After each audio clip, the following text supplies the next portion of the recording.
laser with something called parabolic down conversion. You can get those particles on the same frequency. Once you get those particles to vibrate at the same frequency, you can entangle them. Once they're entangled, what happens is, let's say they were atoms, right? Atoms all have spin rates. So you can get one, the spinning rating up, and the other one is spinning down, and they're entangled. If I take the atom that's spinning down and take it to the other end of the galaxy, or the other end of the universe for that matter, if I had the capability, if I was to make the one local to me spin up, the one that's down will go up, and vice versa. I can utilize that to send rudimentary communication through ups and downs, zeros and ones, right? So you have this entanglement that happens, which bypasses the speed of light. It bypasses space-time. Einstein called it spooky action at a distance, right? So now what scientists discovered later on is that our thoughts phase in and out of this dimension, our synapses between our neurons in our own brain. They disappear sometimes and go where? They say that they're going and entangling with information in other dimensions, other places. So I began to hypothesize that this could be the reason behind ideas popping up in your head, people unknowingly developing the same inventions at the same time in different parts of the world simultaneously, roughly around the same time, and also the capability for people to manifest things and attract things into their life. A lot of the times I believe that the way that you're thinking and focusing your mind, your brain, your conscious energy, it becomes a magnet. So if you look at Einstein's theory of relativity and you look at a planet, you'll see that a planet warps space around it. That's why gravity happens. Things fall toward the mass because space is warped, it's bent. Replace that planet with your consciousness. Now that's warping the ether of this metaverse. And what's happening is things are falling toward you when you focus on them. The things that you want to bring into your life, negative or positive, whatever you focus on, is falling toward you. A lot of the times I believe that part of that falling toward, the initiation of it, is an entanglement. When you start to focus your mind heavily on a specific thing that you want to manifest into your life or bring into your reality, somehow those synapses entangle with something in the universe. Then the universe says, send this his way, send this her way, and it begins to fall toward you. And this is how I believe on the spiritual level, this ability for us to attract things into our life and attract our realities into our life based on what we're focusing on, conscious thought, happens. And what's interesting with the conscious thought is we now know that, like I said earlier, our mind is connecting to up to 11 dimensions, which is pretty interesting. So as you're focusing on things, you could even be connected to information in higher dimensions. Could it be that some psychics, mystics, right? Edgar Cayce, who would go into this type of a half daze and tap into information to give people cures for their illnesses and diseases that would actually work? Could he be tapping into quantum entangled thoughts that exist? He said he would send his mind out into the universe to get the answer because the answers already exist. And he would get the answer back. So in some way, I believe we're all entangling with information throughout the universe. It's just that sometimes we don't discern what that information is. And some people who seem to have these special abilities are able to discern the information as it comes back in, analyze it, and then it can actually even speak on it or utilize it in some way, shape, or form. Do you think everybody has these abilities? Yeah. I think everyone Only has. a couple of us have developed them. Right. I think that we all had them at a higher level. If you look into the ancient texts again, there were people here already, and their bones have been found. Bigger jaw bones, much bigger skulls, which means bigger brains, not smaller brains, bigger brains. We know this because there's more mass capacity, more cranial capacity for mass in the skull area. And so we're talking about a very sophisticated cousin of ours that existed here before we became Homo sapiens sapien. And I believe that we all have these abilities natural, telekinesis, telepathy, psychic abilities, and the ability to observe the Earth's magnetic field. All of that was built into us and still is. If you look right now in science, we have billions of magnetite crystals in our heads, but yet you and I can't navigate the Earth without GPS. Why is that? Our magnetite crystals are still tracking Earth's magnetic field. We are completely unaware of it. They took a person, put them into a room, put a giant bar magnet over their head, and put a cap on your head to track the crystals or orientation. The crystals were tracking the orientation of the magnet. We should be able to navigate like turtles and birds do and so forth and else, but we don't have the ability to because why? We've lost our conscious awareness of what's already happening inside of us. Then we have a lot of junk DNA. I don't believe it's junk. I believe that DNA used to be connected and that now it's been disconnected by some artificial force, which has disconnected us from a lot of our natural, everyday, birthright given abilities. What is junk DNA? What scientists say is junk DNA is just extra DNA that they have no idea what it's for. It's just kind of laying there, laying around, but it's not used for anything whatsoever. It just happens to just be in the body, but it's totally useless and not plugged into anything. Okay.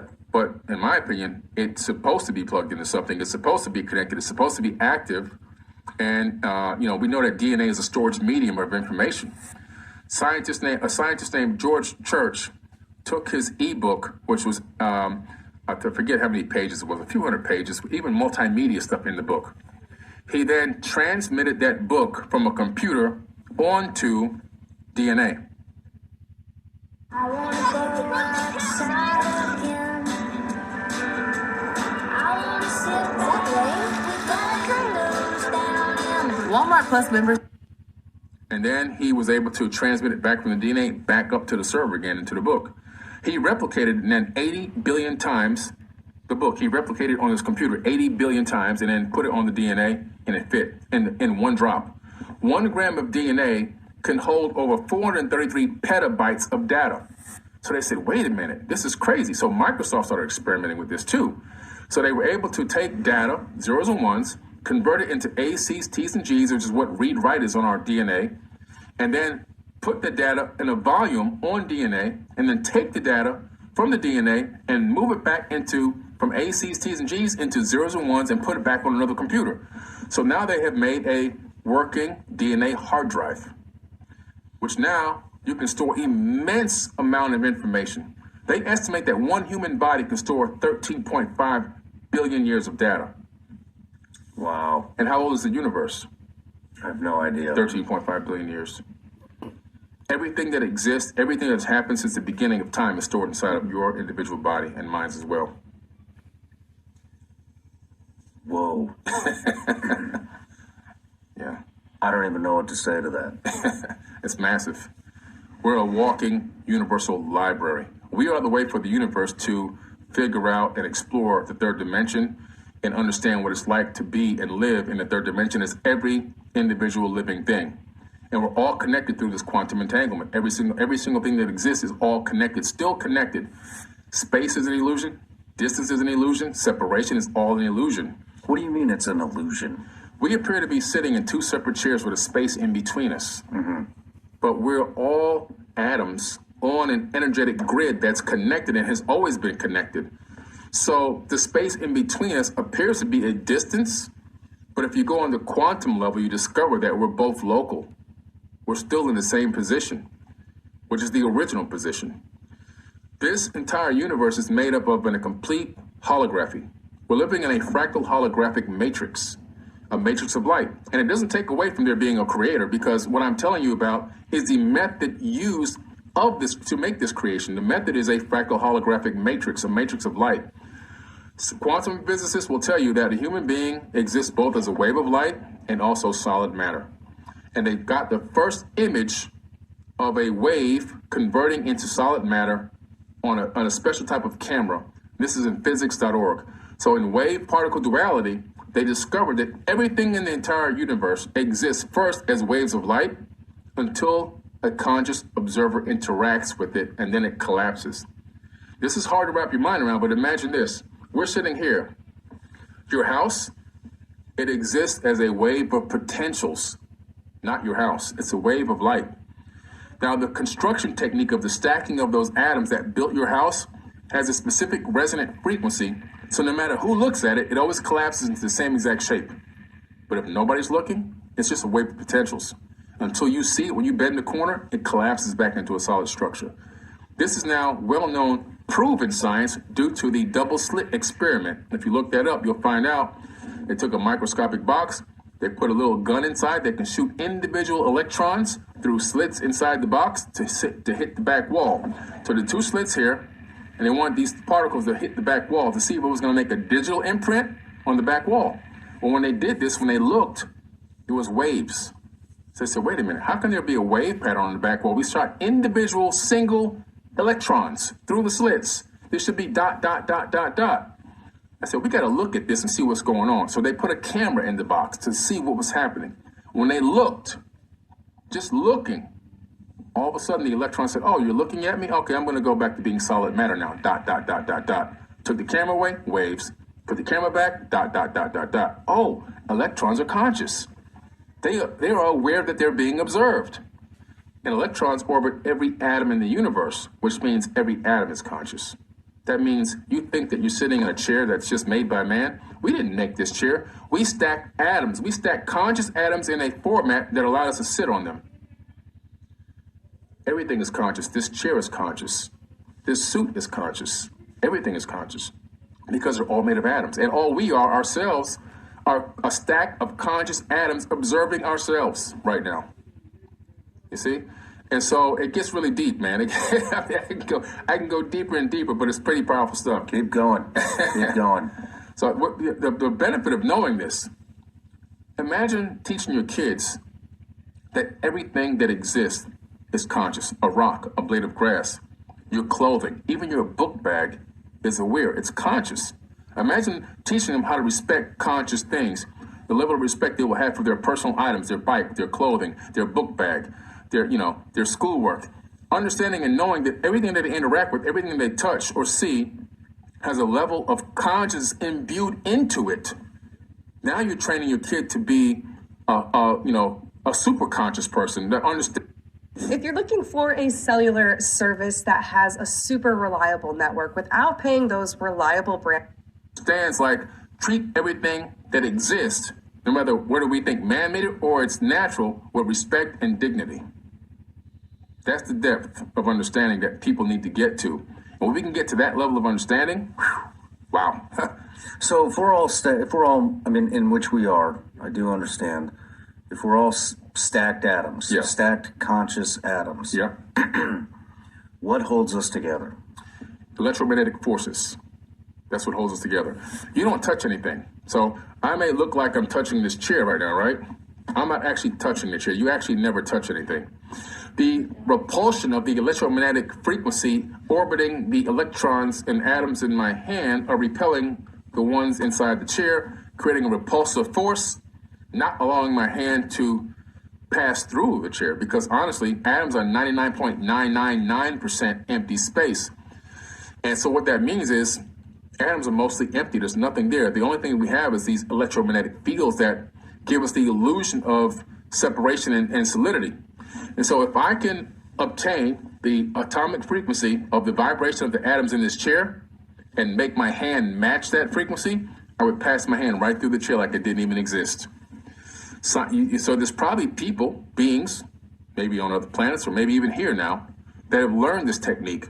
We're going to match the frequency of this wall and just walk right through. Imagine a military that puts on a special suit that can match the frequency of a solid concrete wall and walk right through the wall. It's going to look like magic, but it's just technology. You see, they understand how to match frequencies. If I took all 8 billion people on Earth and took away the empty space in their atoms, I can fit every human being into one sugar cube. There's nothing here. We're not even here. That's how it's really our higher selves. See, our consciousness doesn't exist. It's not created by the brain, I should say. It exists, but it's not created by the brain. It exists in a higher dimension. It's here in the third dimension now because it's inhabiting this avatar body, but it's coming in on a screen, on a beam of light, on an invisible beam. We're inhabiting this avatar body. If you understand that your body doesn't create the consciousness, it downloads it. And what downloads it into your body? You have your neurocorrelates of consciousness, which are 3 giant neurons that wrap around the inside of the skull like a giant crown of thorns. Sound familiar? Everyone walks around with a crown of thorns in their head right now.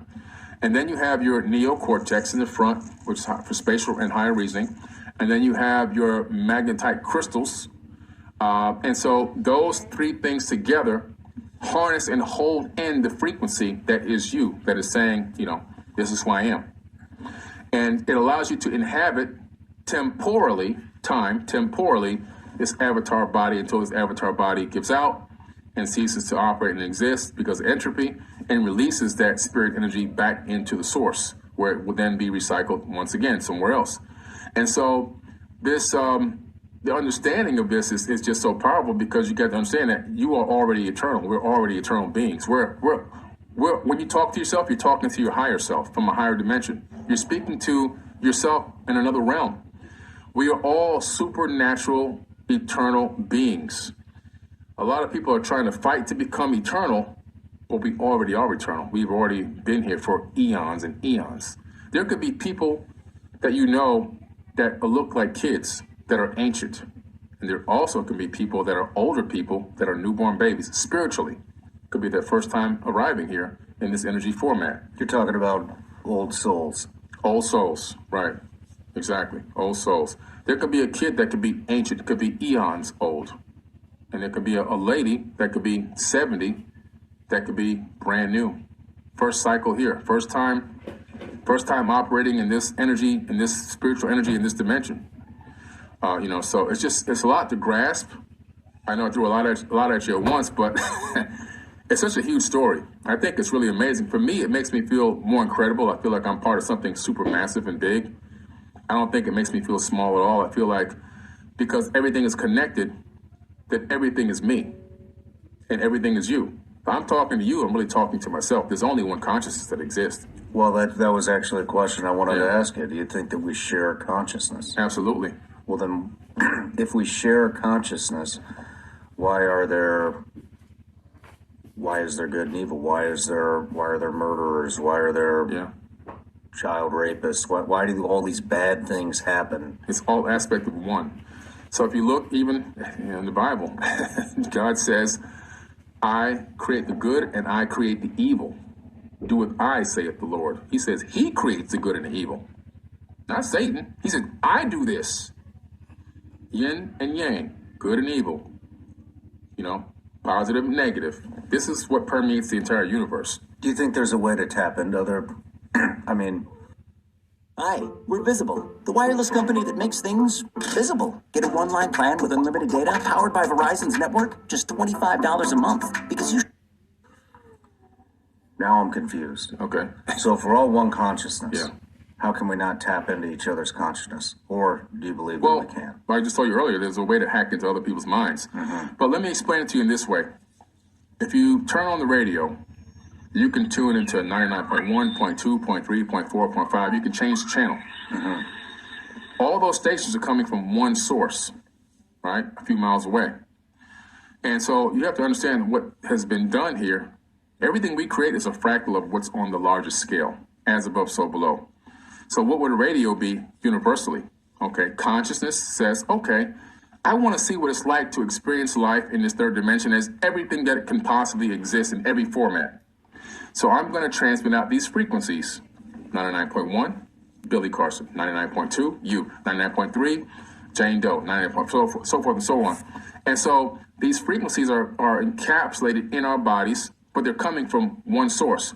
A slight variance of the range frequency, a slight dot number off, and you have another experience. You see? And that's what's happening. And so it's a way for the universe to understand and know itself and experience everything from every perspective you can possibly think of. And also, possibly, for the creator to see, will this experiment eventually funnel out or dispense all the darkness and become a universe full of light?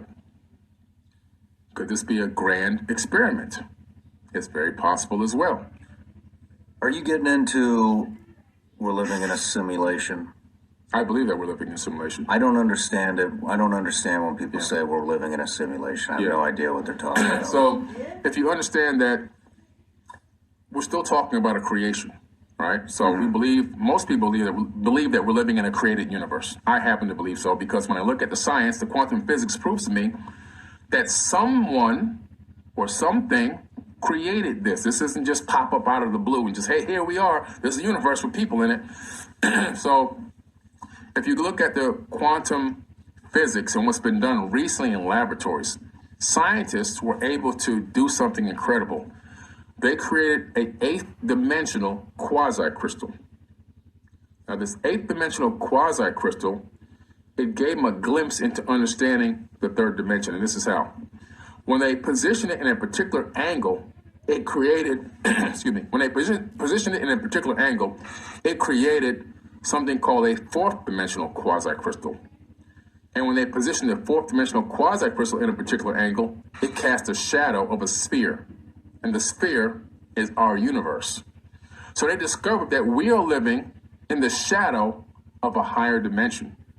In other words, the angle of a higher multidimensional quasi-crystal potentially could be what has created this gigantic sphere we call our universe. And what's interesting about that is this is a shadow, but not a shadow of darkness. It's a shadow of light. It's a light matrix. We're talking about the spiritual technology utilized to create this entire realm.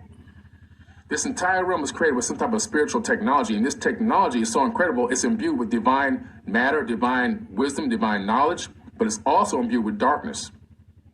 But what's interesting about the darkness in this yin and yang, it always seems to be a battle against each other, but in the end, for the most part, the light always seems to win. Even if it takes a long period of time, the cycle happens where the darkness leaves and the light comes in. We're sitting in a room right now that's pretty well lit, right? If I was to turn on something dark, I couldn't make the light dim any. In other words, there's no darkness I can inject into this room with these physical lights that would make this room dark right now. Mm-hmm. But if I turn all these lights off and just do something as simple as turn on the light on my cell phone, the darkness will flee from that light instantaneously. So the smallest amount of light will make darkness flee. And so I take that to the universal scale because I believe it's all fractal. I believe that it's all as above, so below. And it's all about how many conscious beings does it take before the darkness flees. There's a number that we have to hit. When we hit that specific percentage of number of awakened souls on this planet, that's what it will flee. What we're talking about is obtaining Christ consciousness. I get a little emotional about this. We're all equally powerful. As y'all know, he ain't sitting up there We're crying. programmed not to have power. Because it's so powerful.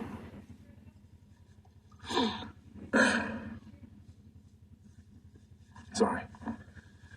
So we're talking about this. See, Christ never said he was returning. Jesus never said he was coming back. He said that Christ will return. We're talking about this. When every single person gets this right, allowed them to do. They haven't done it against our will. We've allowed it to happen because we outnumber them.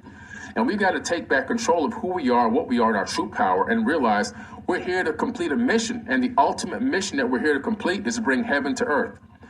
This could be part of the experiment. How many people can we help, assist, show service to others, to love, to make sure that everyone's okay, to not allow others to be oppressed and suppressed? Since we have the numbers in our favor. How much can we help to change the global economic situation and push mankind back towards this golden age and bring out the technologies that are needed to sustain this planet in a way that's green and that everyone can prosper? We have a very limited amount of time, and I believe that this experiment resets itself. It's just like a video game. Oh, they failed this time when they got to this level. Now, okay, they only sustained for, 10,000 years, and here comes the fall again. Let's see if they can do it again. Let's see if they can sustain it next time. And this 4 times we've gone through this cycle. We have less than a blink of an eye to figure out what we're supposed to do here. And everyone thinks it's supposed to wake up, punch a clock, go to work, come home, go to sleep, and do it all over again until you die. But that's not what it is. I believe the mission is, how do we create heaven here? Instead of waiting to die so you can live, how do you live now? How do you maximize what we have here now? And if we can do that, we prove something to this system, this grand divine system that says, oh, they're ready for the next level. And that's what I really believe is going on. You know, I'm going to be honest. I think that's a great place to end it. I mean, essentially what you're saying is be a good person. Yeah. Do good things. leave this place better than you found it. That's it, man. Right on the head. And, I mean, there's no better message to end with than that, right? Yeah, that's right. It's hard